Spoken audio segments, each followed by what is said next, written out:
All right, well, it's 12 o'clock. I'm going to get going here. My name is Mike Terry. I'm VP here at Anvil Media.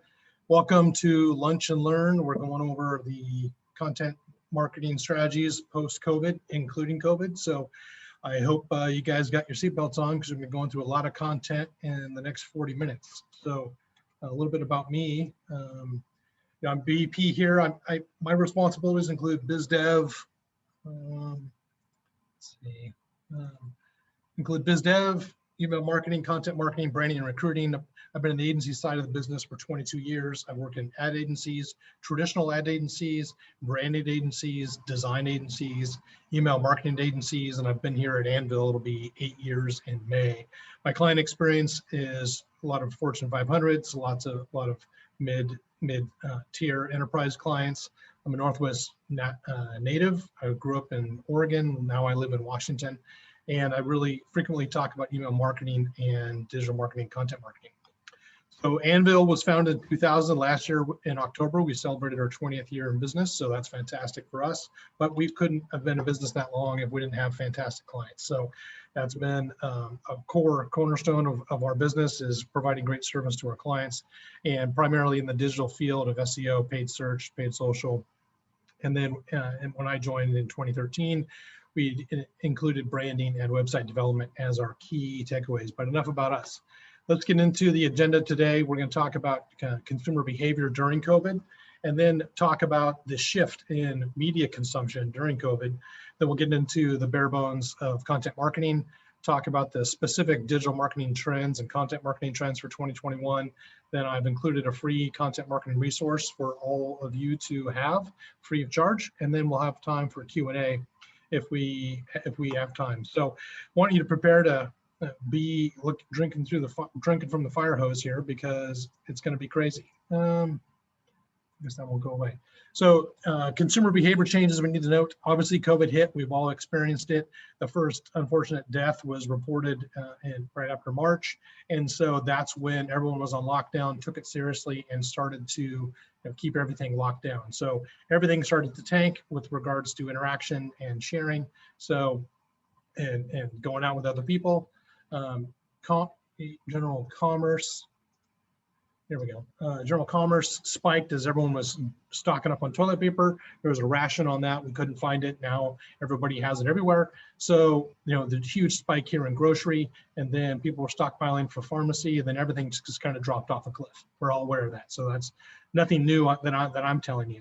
The retail, again, they had a big spike in groceries and office supplies. People wanted to take care of their new People wanting to take care of their new furry friends that they're kept in quarantine, office supplies for stay-at-home parents, and apparel dropped off as we all started wearing shorts and pajama bottoms on our Zoom calls and not worrying about anything else. Restaurants, as we know, have all tanked. Fast food has rebounded a little bit, but this is, again, right about a year ago. So looking at how things have gone down, we know obviously here in the Portland metro market, a lot of our fantastic dining has gone away, and fine dining has taken the biggest hit. And my little PSA would be to call and order directly from restaurants that you like, just because they're not going to get gouged by Uber Eats and DoorDash and all those others that will take all the profit. So food delivery. So DoorDash is down below. It's went up about 40–50%. It's gone up to 100%, but this is grocery. So grocery topped out over 500% back in 2020. People are still locking down and having their food delivered, their groceries delivered, and that category has continued to stay high. And I expect that might happen post-COVID as well, whenever that might be. So again, looking at trends, we all know travel's been devastated. We all are all kind of stuck in our own homes, in our own areas, so travel is going to continue to be impacted for the foreseeable future. So looking at average time spent on media. So this is something to keep in mind. So back in 2016, 2017, digitally finally overpassed traditional. So traditional is newspaper, radio, TV, and we know that TV's transformed from broadcast to digital streaming. So CBS is the number one rated, number one viewed big network, and they get about 5 million viewers on average. and Netflix has 182 million subscribers. So that shows you that broadcast is all but dead. You know, when we want to watch CSI or any of these other, we'll stream it. We're not going to watch it on network. No longer do we have to kowtow to what the networks tell us. So anyway, looking at the switch here in 2019, obviously this is pre-COVID, post-COVID, everyone's going digital. So about an hour up more a day on their digital footprint and digital usage. Obviously that is kids online. I got 4 teenagers myself, so I need your hopes and prayers for that. But they're online every day for school, and also parents, everyone else who can work remotely is working remotely. So that is why that consumption has stayed the same. We're seeing TV traditional has leveled off, and it continues to go down here in the next few trends. So, and what they're indicating here in eMarketer is that people are casually watching TV, which is most likely streaming while they're working, remote schooling, or doing their online shopping. So just this shift is going to continue to go for digital away from traditional. So looking at share of media consumption, so trying to find a couple different ways to share this data. So pre-COVID essentially was, you know, digital consumption was here, and this is in hours, or pardon me, media minutes per day. Post-COVID, it went up over almost 100 minutes, and then TV went up significantly. Again, I believe that's streaming service. You know, print and radio, no one really cares about those mediums, and those have gone down. So kind of show a personal experience. So I have, you know, 4 sons, they're all on Xbox. So this is showing a data report from Microsoft of my son's hourly consumption online. So all the sports are canceled, everything's canceled. So they have to, you know, get their social interaction on the interwebs. So here's my son, he's got 29 hours of time online, which is ridiculous. But most of it, you know, as we curb their usage during school hours, and most of it's on the weekend, but, you know, and he's playing Minecraft. So any of you out there who have kids, make sure if they're online that you're managing all their stuff online. But this is just showing, you know, this is 28 hours per week that he's spending. And there's all sorts of ways for, you know, if you're don't have kids to monitor your own activity, just to keep track of your own data. So when you're doing presentations like this. So some of the fresh data that just came out, this is from Hootsuite, and this is global data. So this isn't US specific, but this basically corroborates what we've learned from eMarketer of about 7 hours on the internet. So people are spending about 7 hours on their devices on the internet. And, you know, the time watching broadcast is 3 hours. So the eMarketer was saying about 5 hours, but nonetheless, so time spent on social media, time spent, you know, in doing any type of physical medium, whether reading a book or whatnot. So this is something to note as we look, as marketers, we look at, well, what kind of content are people going to consume?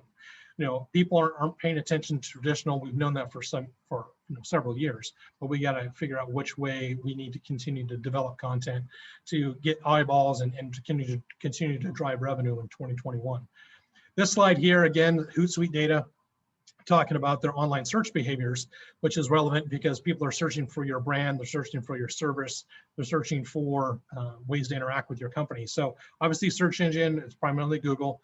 Looking at one thing that's really popping out here is voice search. So, you know, we're a digital marketing agency, and we talked about voice search like 5 years ago, and still hasn't really caught on. But, you know, now with and I'll get into it later in this presentation, the proliferation of the Google Home devices and Alexa, and obviously Siri on your phone, have really propelled search marketing as a component for marketers to make sure they have all that information included for their products and services. Obviously, everything else, tons of searches on social media, and then, you know, people are starting to do image recognition. So that is, you know, with the new iPhone 12 that's coming out, that has been included as part of their operating system of image search, and image search has been continuing to increase over the next 5 years, and may even surpass social media search and voice search if it is robust enough. So last eye chart here I'm going to share with you from Hootsuite, and this is all laying the foundation kind of where the digital marketing trends or the content marketing trends are going for this year and beyond. So majority, nothing too new. Facebook is the #1 social media platform, followed by YouTube, and this is still global data, but this is, from a marketing perspective, you can see exactly what other channels they use. So look at your brand, what is your primary social media channel, and see if you have actually set up these additional social media channels that your audience is engaged in. So I included this for you, the marketer, to see, okay, what channels are best for me to possibly include, looking at, here's a trend line. So, obviously Facebook and Instagram are tied together. And so, but YouTube is over 90%. And then we start to drop when we get into Instagram, about 80%. Reddit goes off the rails. There's not a lot of people use that as a resource. It's kind of eclectic. Snapchat is kind of all over the place, and Twitter still mainly in the 60s. It's not going to really go up much. TikTok is exploding, as we all know, and Pinterest is very, very niche. But I just wanted to have that there. And afterwards, we'll email you this presentation too, so you have all this information as well. So I'll quit talking about it. One last thing I want to talk about regarding the trends is buy online, pick up at store. BOPIS is an acronym that's been bounced around. We have some retail clients, and in December of 2019, only 7% of people would buy online and go pick it up at the store.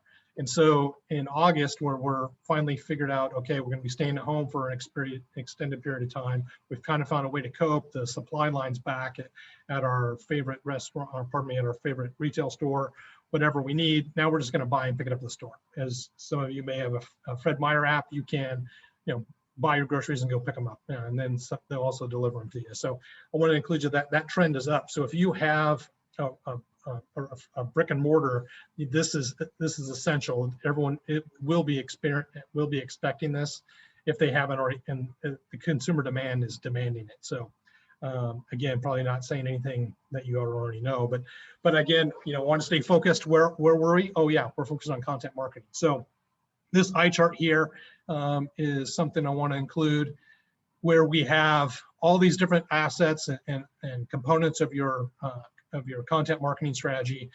Some of us have all these components. We have all these separated by these specific tactics. This is one of those infographics that you find out there on the interwebs all the time. But it's important to audit where you started, and then identify your audience and see what type of content will they want to consume, what type of content will be engaging. And we're not just creating content to create content because somebody says so. We need to make sure we're developing. Yeah. Mamá, ¿entendiste? Hazte caso.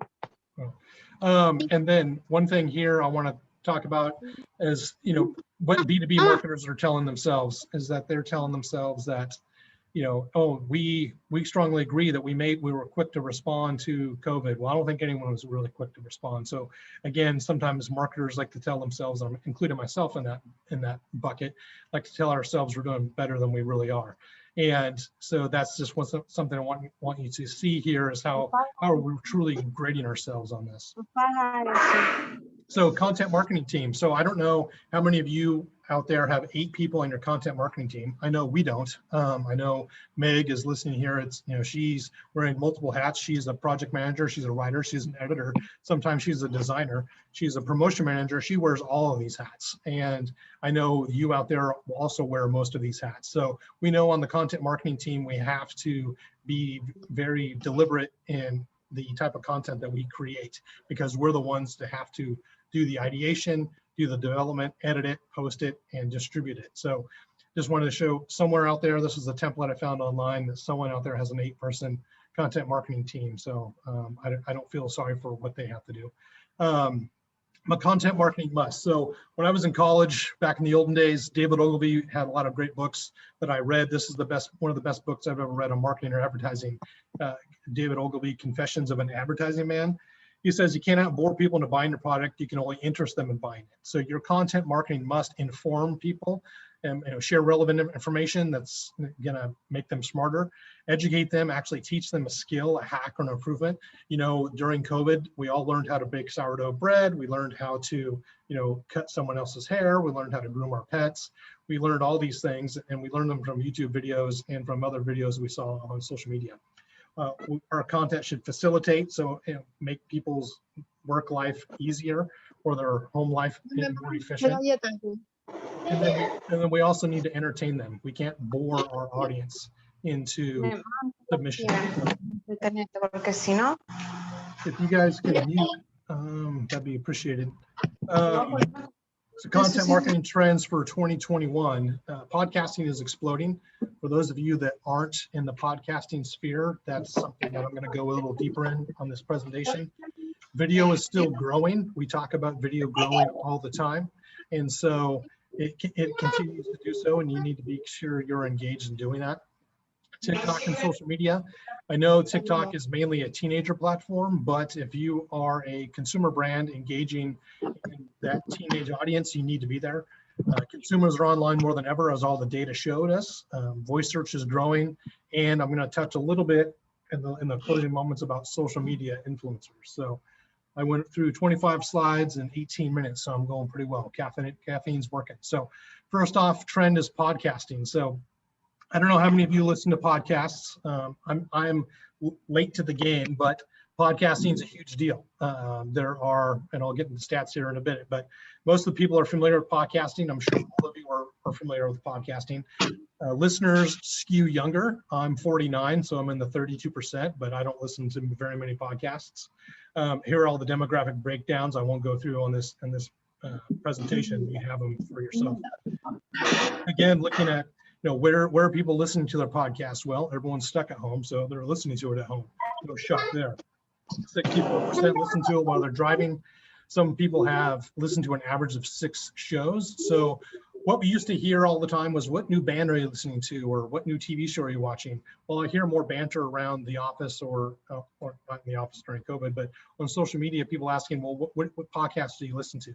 That's a thing now. And so, as a marketer and as a content marketer, think about your brand and your relevancy of creating some type of content via podcast that would, inform, educate, and facilitate things to make your consumer's life easier.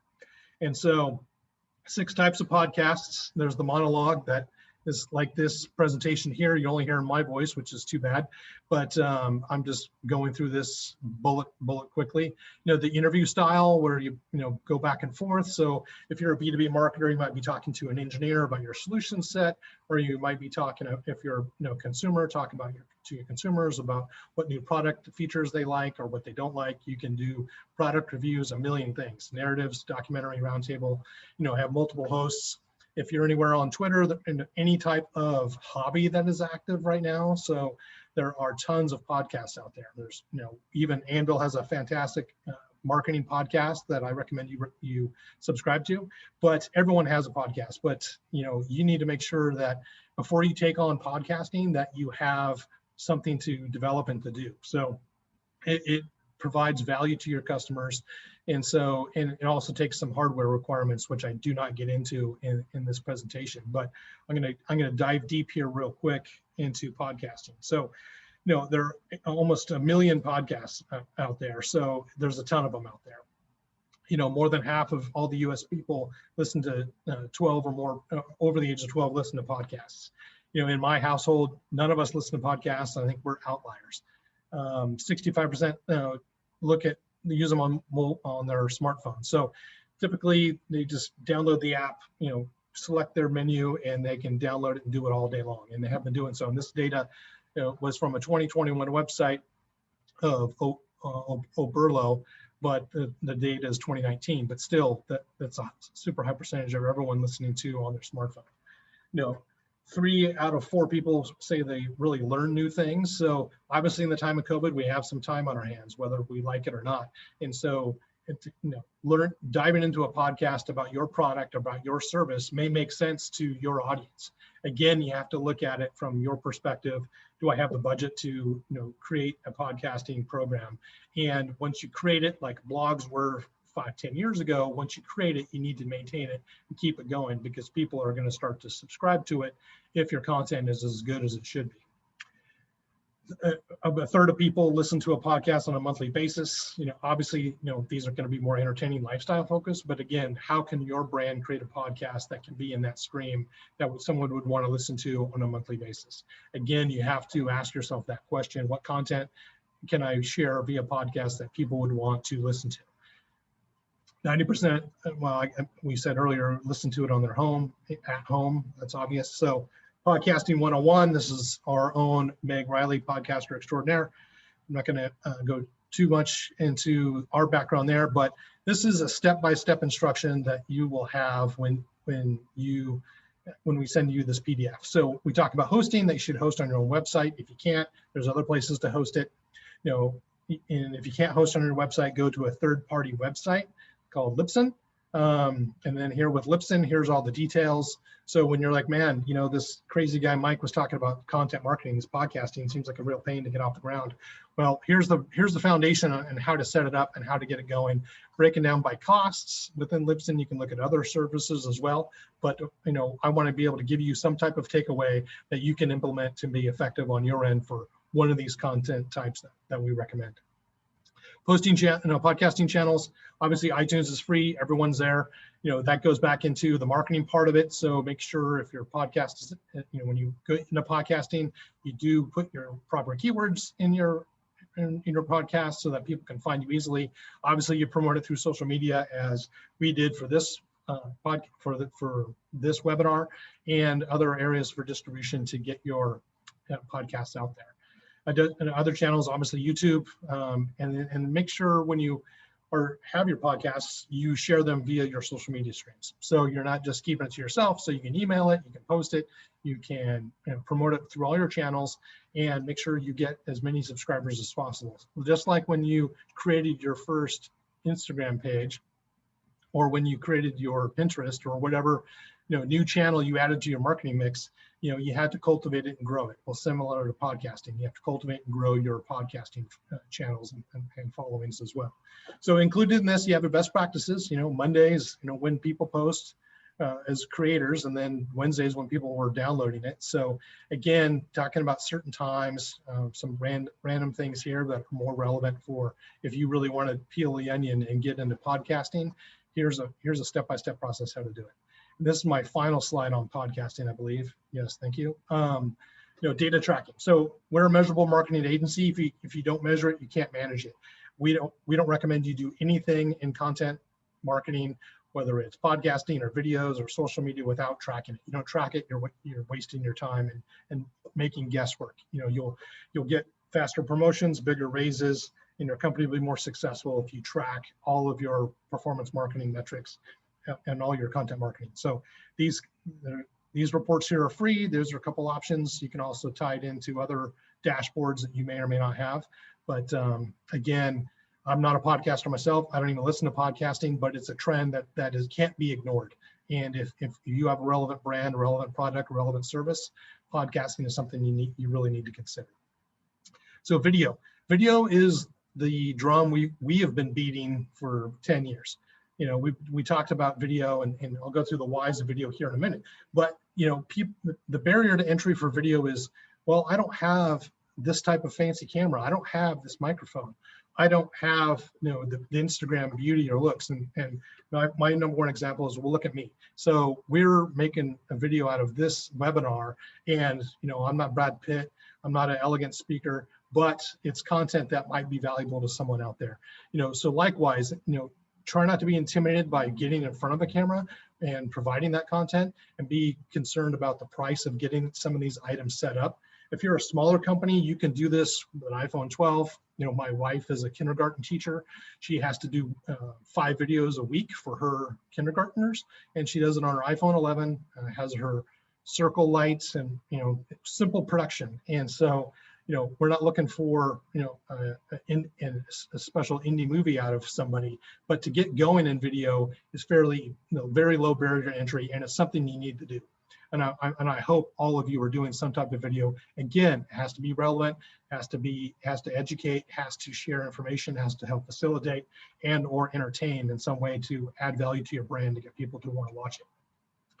Enough said. So on the PSA, so why video? Okay, we all know why video. So, people don't like to read. That's a fact. People are lazy. So they, watching a video, you're going to learn something much faster. So there was a study on Facebook that had all those videos going where they're showing ingredients for a bowl and, cutting away and showing all the stuff. Well, all the instructions were auditory.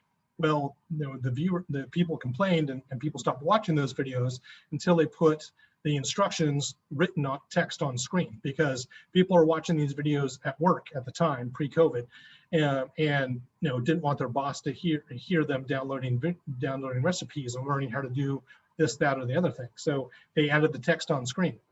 But videos are continuing to blow up. So if you want all across all engagement, I'll let you read this yourself, but video increases engagement across all digital channels. So if you have a relevant video and you put it in your e-newsletter or your email blast, it'll be your most engaged content and be your most opened email of your campaign, especially if you mention that in the subject line. Videos get 10 times engagement on Twitter. Videos get the highest engagement on all social media channels than any static post. Video just rules all the content.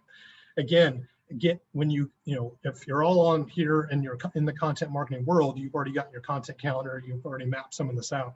You need to make sure you're using video as is a mandatory, because if you're not making videos, your marketing is failing you, because it's your most potent weapon, and that needs to be utilized. Just another chart. Again, I don't like to say this is my opinion. Some of these are my opinions, but they're all based in fact and trends of where things are going. So you're going to get your bang for your buck by doing video marketing in your content marketing strategy. And then video stats. 85% of people watch videos. Everyone knows that. Over 50% want to see more videos. Marketers continue to use video as a marketing tool, and the reason you're seeing this in this presentation, because a lot of our clients don't use video. A lot of prospective clients don't use video, and it's I hate using the term low hanging fruit, but it's the lowest piece of hanging fruit that companies are not using, that they could do to exponentially increase their leads, website traffic, revenue. All those things will be improved by doing quality video. Doing garbage videos, random things, obviously not. Everything has to be well thought out, but video is mandatory. So social media trends for 2021. So I myself am not on TikTok, thank goodness, but our agency just got on TikTok. So let's talk about TikTok. TikTok is now one of the 1 billion download club, along with WhatsApp, Facebook, Instagram, YouTube, Messenger, and whatever that one is, I forget. So, TikTok is here to stay. With the previous administration putting the kibosh on it, that's gone away. So it's going to be continually to be used. But how is it going to be used? If you're a B2B company, obviously TikTok is useless. And if you're, obviously have a brand that is in the young consumer area, then it makes a ton of sense. So looking at here, this is kind of a crazy chart here on the right from eMarketer, which I'll get to in a minute. So over 40% of TikTok users are teenagers, teenagers to 24 years old. They average about an hour a day on the app, which is insane. So if you create content, and a lot of the videos are nonsensical, some of them are, but you're going to get tons of impressions, tons of views. So you have to craft a specific strategy on the types of videos that you may share on TikTok, but it's continuing to be adopted by adults as well. So over 5 times, their users grew 5 times in the last couple of years. They don't have stats out yet for 2020 and 2021, but it's continuing to grow. So one of the things you see here is that on this chart is that it almost doubled. It went up 85%, went up 88% from 2018 to 2019, 85% from 2019 to 2021, and here's projected growth for the rest of people who are actually using it, and then the percentage of population. So it's continuing to be around. Again, how relevant will it be? We used to talk about Snapchat, and Snap, and that's TikTok's kind of crushed them to some degree. But if you're in that young demographic for lifestyle, for that young demographic, TikTok videos may make sense. Is it mandatory? I don't think so. It's something to keep an eye on. Back in 2016, 2017, when Snap came out, clients were asking, should we jump on Snapchat? I'm like, not if it's not relevant to your brand. No, you should. It's something you should keep an eye on. Back when 2000, when people were like, well, should I have a website? Well, until the masses have adopted to going online, there's no reason to do it. So if a majority of your audience, your target audience is not in that demo and you're not a consumer brand, then no, there's no reason to do it. This is something to keep an eye on because it's exploding and it's a trend. And then looking at social media stats, this is farm fresh data from Hootsuite. So again, always trying to look at what are the most popular social media channels because it's relevant. You know, Facebook, everyone's got a Facebook account. Instagram's tied to that, of course. LinkedIn, obviously the best B2B social media channel you can have, followed by Twitter, YouTube, and then Pinterest. So we always recommend to our clients, make sure you have a social media presence in the big six, which we call Facebook, Instagram, LinkedIn, Twitter, YouTube, and Pinterest. So in the previous slide, our previous few slides, I'm talking about, oh, TikTok. TikTok's the next big thing for that very specific audience, but it's only 3% of helping marketers reach their business goals. So again, if it doesn't make sense business-wise, there's no sense to do it. So when a C-level exec or someone asks you, why aren't we on TikTok? It's the next biggest thing. Well, because it's not relevant. It doesn't deliver what we need. It's not our target audience, and it's going to take a lot of time to create those videos. If you're going to create videos, might as well do product reviews or other things that's more relevant to your audience that they'll appreciate, and you can distribute amongst other channels.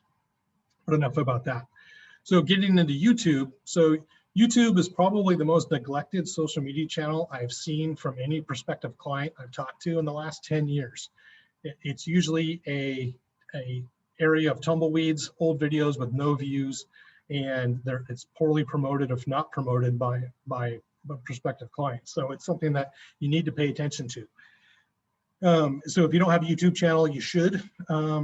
And it's ranked number 2 behind Facebook on video views. So again, these are stats that are tried and true. We know that YouTube is the second biggest search engine behind Google, and people are using that for all sorts of things these days. When I talk to my kids about where they learn some of the things about the news, my kids are 15 to 18, and they're on YouTube. So they're watching the news on YouTube. People are finding YouTube as a news source.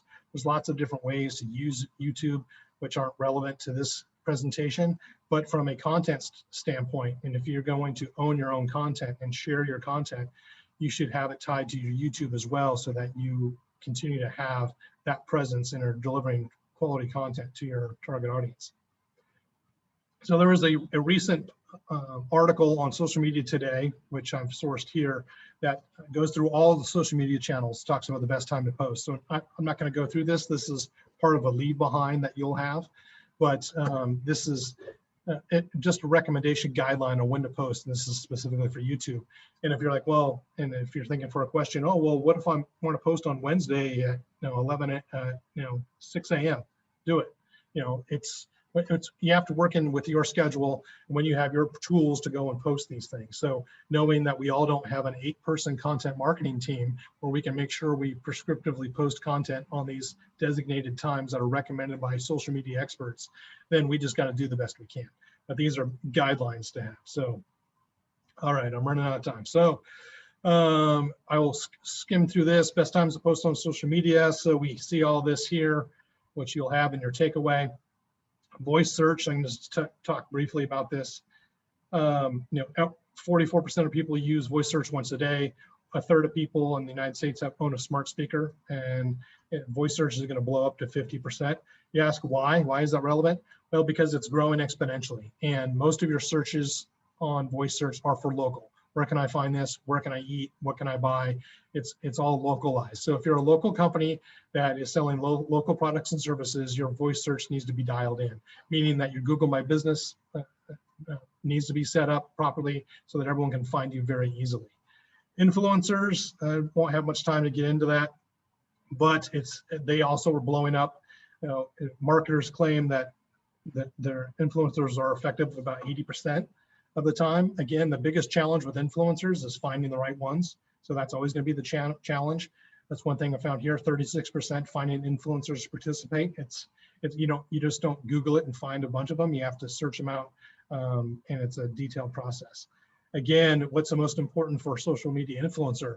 Well, we all kind of know how to do Facebook and blogs and Twitter. It's the Instagram and YouTube where we might need help from a social media influencer. So if you think about social media influencers, you might need help in those channels. So I promise I'd give you some free content. So if you go to a HubSpot, we have nothing to do with them. We use a completely different email marketing platform, but they have some great ways to write blogs, how to help you get more views on YouTube, how to do a media kit, all sorts of things. So, and last but not least, we have our next webinar is next month about voice surge and schema on March 10th. So now I have time for Q&A.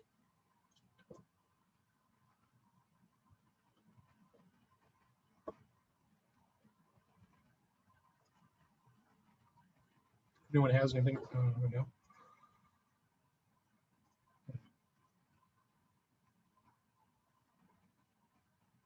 Anybody have any questions? You can either ask or type in chat.